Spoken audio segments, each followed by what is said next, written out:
आज हम बात करेंगे India versus England test match का डे 3 भी फिनिश हुआ और ऑलमोस्ट दोनों टीमें बराबर हमें नजर आई। केएल राहुल की बात करेंगे, ओपनिंग करा ले, मिडल पे भेज दें, टेल एंडर पे भेज दें। यहाँ पर देख के लगा कि left hand side is equal to right hand side. हाँ बिल्कुल ऐसा ही है। और केएल राहुल को मतलब जहाँ पे मर्जी उतार दे उसने सेंचुरी करनी होती है। टीम को जो है वो अफसुर्दा करके नहीं जाता। ऋषभ पंत की बात करें, सबसे ज्यादा सिक्सेस का रिकॉर्ड उसने एज अ विकेट कीपर तोड़ दिया, सबसे ज्यादा 50s का रिकॉर्ड तोड़ दिया। उसके साथ साथ बात करें तो जडेजा आप देखे बॉलिंग करवा लें, बैटिंग करवा लें, फील्डिंग करवा लें, वो भी टीम इंडिया का सर फखर से बुलंद करता है। क्या कहेंगे जिस तरह की परफॉर्मेंस रही है। और उसके बाद बात करें तो जसप्रीत बुमराह को सिर्फ 1 ओवर दिया गया। अगर इससे ज्यादा ओवर दिए जाते, 5-6 ओवर दिए जाते, हो सकता है इंग्लैंड फिर बिखरती हुई हमें आज के दिन में ही दिखाई दे जाती। देखिए, सबसे पहली बात तो ये है कि इंडिया ने बहुत शार्प मूव किया है कि चलो अच्छा किया, 387 की लीड तो उतारी है ना कम से कम। अब आप आओ बल्लेबाजी करो फिर से, और आप भाई बेसबॉल आपने कहना है कि ओवर खेल के भाग गए ना। वही मैं कहने लगी थी, भागते झूठ के लिए गोटी से ये वाला काम हुआ है। तो कल का जो दिन है, इंग्लैंड बहुत फास्ट खेलने का ट्राई करेगा और जितना फास्ट वो खेलेगा उतनी जल्दी विकेट्स गिरेंगी। और अब मामला ये कि विकेट्स भी बचानी है और स्कोर भी अच्छा करना है ताकि आप इंडिया से जीत पाए। और इंडिया आपको छोड़ने वाला नहीं, और इंडिया ने तो अपनी चाल चल दी है। अब देखो यार, चेक और मेट होने वाला है, और जो चेक और मेट होने वाला है वो पता नहीं किस साइड से होगा, ये कल का मैच डिसाइड करने वाला है। बट राइट नाउ अगर केएल राहुल की बात की तो भाई उनकी पहली सेंचुरी नजर आई है हमें टेस्ट मैच के अंदर।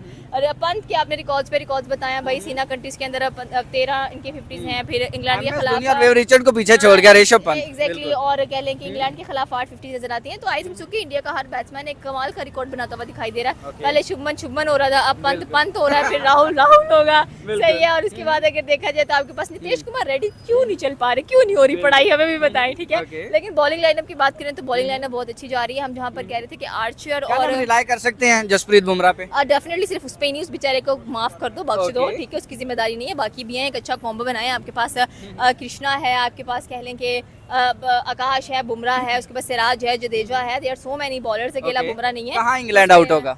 इंग्लैंड की अगर बात कीजिए तो maybe there around about 200 out.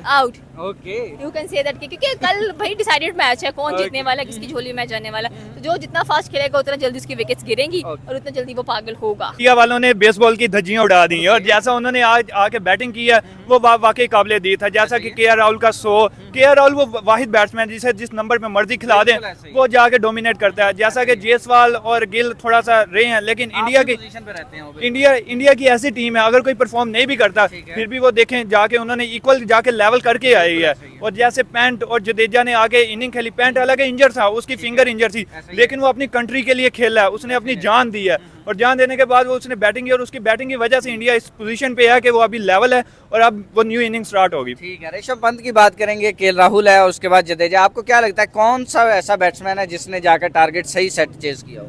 मेरे ख्याल में केएल राहुल और जुडेजा ने जो किया ना वो मतलब इंडियन को काफ़ी बेनिफिट हुई है, इंडियन टीम को उनका खड़ा होना मतलब ना इसी वजह से वो चेज मतलब कर पाए हैं और अच्छी लीड वगैरह तो अनफॉर्चुनेटली नहीं दे पाए वो, मतलब लेवल हो गया स्कोर। पहले आप इंट्रो में ना अपने बात सही करने लगे थे कि क्या रंग दिखाए, ठीक है, तो देखिए रंग तो देखने को मिले, ठीक है। अब देखिए कि ऋषभ पंत, मैं पहले इस बंदे का नाम लूंगा, केएल राहुल की सेंचुरी से भी ज्यादा अच्छी परफॉर्मेंस मुझे आज ऋषभ पंत की लगी है, क्योंकि उसे जैसे आगे अटैकिंग ओडीआई क्रिकेट खेली। बेसिकली मैं ये बात करूंगा कि इंजर्ड प्लेयर है, ठीक है, विकेट कीपिंग नहीं की पहली इनिंग में क्योंकि इंजरी है, ठीक है। फिर 2 दफा ऑन पिच परफॉर्म करते हैं, फिजियो को बुलाया गया फिंगर की इंजरी की वजह से, ठीक है। उसके बाद स्टिल वो बंदा मार के गया, ठीक है। और आउट कैसे हो रहा है कि केएल राहुल की सेंचुरी गिराने के चक्कर में। तो अब पहले एम्स देखें क्या जा रहे हैं कि यार लंच ब्रेक से पहले केएल राहुल की सेंचुरी हो जाए, ठीक है। और इस चक्कर में वो रन आउट हो गया। अगर ना होता मेरे ख्याल में इस इनिंग में भी उसकी सेंचुरी आ गई थी, ठीक है, जैसे वो परफॉर्म करता लाइक। और मुझे यहाँ पे एक बात ऐड ऑन करूंगा कि शुएब बशीर के साथ मुझे लगता है कि उसका कोई रिलेशनशिप चल रहा है। हाँ, रिलेशनशिप चल रहा है। क्यों बोला? शुएब बशीर जब भी ओवर करने आता पहली बॉल पे छक्का मारना लाजमी होता है उसका। तो आज भी हमने देखा कि पहली बॉल छक्का मारा, उसके बाद डक करने लग पड़ा कि यार एंजॉय करूं तुझे, तुझे कबूतर दिखाऊं, ठीक है।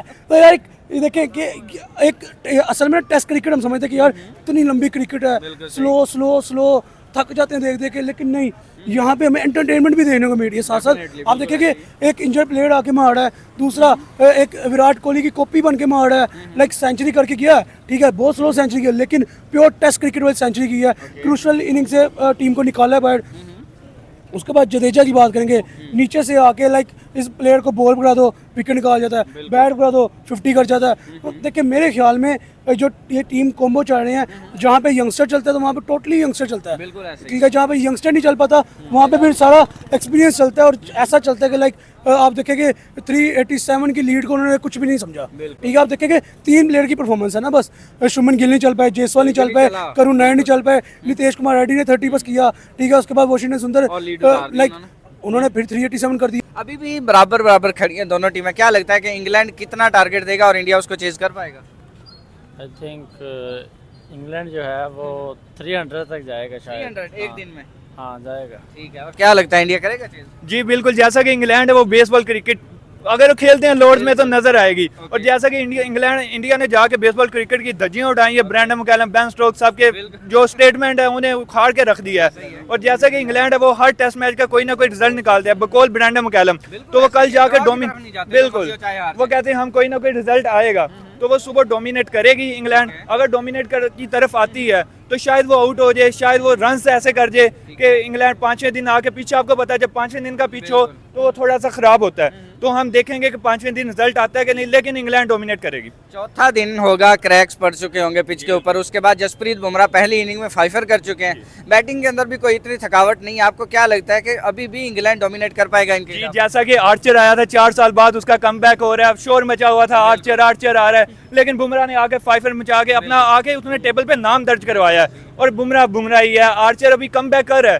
लेकिन बुमराह की जो लेगेसी जा रही है उसे दुनिया में अभी कोई बॉलर नहीं तोड़ सकता। 5 हो चुके हैं उसके ऊपर। जी बिल्कुल, बुमराह की एक लेगेसी जा रही है और वो जैसे लेगेसी को लेके जा रहा है इस टाइम दुनिया में उसके अलावा कोई टॉप बॉलर नहीं है। कितने % चांसेस है कि मैच जो है वो फाइनली इंडिया के हक में जाएगा और इंग्लैंड के हक में जाएगा? अगर इंग्लैंड की तरफ देखा जाए वो जाएगी कि रिजल्ट आए, लेकिन जो मैच की सिचुएशन जा रही है कितने % कौन जीतेगा? अभी इंडिया डोमिनेट कर रहा है। इंडिया की हालांकि बैटिंग उस हिसाब से नहीं चली, फिर भी वो उन्होंने इंग्लैंड को आगे एक दफा लेवल करके गए हैं, तो इंडिया डोमिनेट करेगा। कितने % चांसेस हैं? 60, 70 इंडिया जो है वो जीतता हुआ दिखाई? इंडिया 70+ चांसेस हैं, इंडिया जीतेगा। बुमराह आके अच्छी बॉलिंग करेगा और इंग्लैंड की टीम ये भी मैच हारती हुई नजर आ रही है। आपको क्या लगता है कितने % चांसेस हैं इंडिया ये मैच जीतेगा? सर मतलब लास्ट डे गेम काफ़ी टफ होगा क्योंकि बारिश भी आनी है लास्ट डे, और पिच काफ़ी ड्राई, मतलब बॉलिंग के लिए अच्छा हो जाएगा। और मुझे लगता है कि मतलब काफ़ी टफ होगा और इंग्लैंड कम बैक करेगा शायद। आपको लगता है इंग्लैंड जीतेगा? हाँ जी, अगर 300 350 स्कोर कर देता है इंग्लैंड तो लास्ट डे बारिश आ जाती है, मतलब बहुत मुश्किल हो जाएगा वही इंडिया का। क्वेश्चन आपसे करूंगा कि चौथा दिन होगा, पिच के ऊपर जो है वो दरारें पड़ चुकी होंगी। आपको क्या लगता है कि जसप्रीत बुमराह टिकने देगा उनको, इंग्लैंड वालों को? दोनों अपॉर्चुनिटियाँ मतलब वो दोनों की तरफ जाएंगे, मतलब वो कोशिश करेंगे हमारा स्कोर अच्छा टोटल सेट करें, मतलब दोनों देखना होगा कल क्या होता है। बाकी आज अगर कोई इंग्लैंड विकेट नहीं देता तो उन्हें काफ़ी बेनिफिट होगा कल इसका। तो कहते थे कि हम बेसबॉल खेलते हैं, आपको क्या लगता है कि इंडिया के खिलाफ बेसबॉल खेलना मुश्किल है या इंग्लैंड वाले वैसे ही बेसबॉल खेलना भूल चुके हैं? आप देखें जिस तरह की परफॉर्मेंस रही है, इंग्लैंड भी बड़ा स्लो खेला और आज इंडिया भी कहीं ना कहीं उनके यंगस्टर नहीं चलते हुए हमें दिखाई देखिए मैं आपको ये बात करने लगा था, आपने जब बेसबॉल का नाम लिया ना, मैं तभी बात करने लगा था कि आपने पहला मैच दूसरी इनिंग देखी होगी। ठीक है। बेन डकिट ने बेसबॉल खेल के दिखाया है, ठीक है, उसे फास्टेस्ट इनिंग खेल के दिखाई है। हम एग्जैक्टली हम ये नहीं समझ सकते, देख रहे थे, समझ पाते कि ये वाकई ही टेस्ट है, ठीक है, जितना तेज खेल रहे थे। लेकिन उसके बाद आप देखें कि दूसरे मैच के इंडिया की जीत का कितना प्रेशर आया होगा कि तीसरा मैच प्योर टेस्ट क्रिकेट शुरू हो गया। भूल गए हैं लगता है। एग्जैक्टली यही बात है कि इंडिया के सामने आप बात कर सकते हैं कि जो एक 336 रन का एक प्रेशर जो है वो हैंडल नहीं किया गया, कि इतनी बड़ी विन।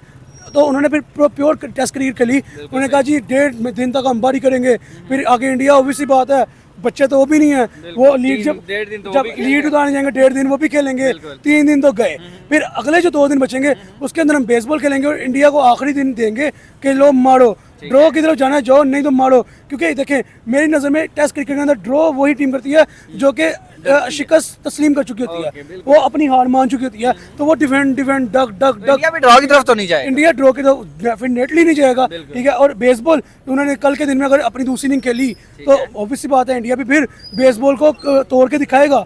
अब एक पॉइंट यहाँ पे आता है कि अगर इंग्लैंड चौथे दिन के अंदर बेसबॉल खेलने जाए तो उससे क्या बेनिफिट होंगे, क्या ड्रॉबैक होंगे। मैं ये बात करना कि बेनिफिट चलो ये होंगे कि एक आधा प्लेयर सेंचुरी कर जाएगा, ठीक है, लेकिन ड्रॉबैक क्या आएंगे, पिच में क्रैक, ठीक है। बुमराह को वैसे ही पहले इनिंग में बड़ा एज मिल गया और दूसरा एज किसको मिलेगा, सिराज को रिवर्स स्विंग का, ठीक है। फिर अगर स्पिनर को एज मिल बैटिंग गया, की थकावट भी नहीं है बुमराह को। Exactly, और अगर स्पिनर को एज मिल गया तो मेरे ख्याल में फिर बेसबॉल जितना मर्जी तेज खेले, हमने देखा था आई थिंक सो दूसरे मैच में देखा था जहाँ बेसबॉल खेलने आए वहाँ पे उन्होंने विकेट्स दी अपनी, तो जब तेज खेलेंगे वहाँ पे विकेट्स निकलेंगी, जब विकेट निकलेंगी तो लोएस्ट टोटल रहेगा। फाइनल सवाल का जवाब मुझे दें कि आपको क्या लगता है कितने % चांसेस है कि मैच इंडिया के हक में और कितना जो है वो इंग्लैंड के हक में, क्योंकि इस वक्त आखिरी विकेट बाकी है और मैच जो है वो ऑलमोस्ट बराबर देखिए खड़ा है। मैं यहाँ पे कहूँगा कि 70% इंडिया, क्योंकि ठीक है? चेज है। हाँ, एक तो बात चेज है, Okay. दूसरी बात ये है कि चौथा दिन आगे लग ठीक है। गया, चौथा दिन लग गया तो ये तो पॉसिबल नहीं है कि इंग्लैंड declare करेगा ये तो पॉसिबल नहीं है कि इंग्लैंड 2 दिन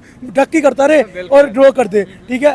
विकेट तो गिरेगी, ठीक है, मैच इनिंग तो खत्म होगी दूसरी भी, तो इंडिया जब चेस पे आएगा चाहे 60 ओवर हो चाहे 50 ओवर हो, 300 भी होगा इंडिया चेस करेगा।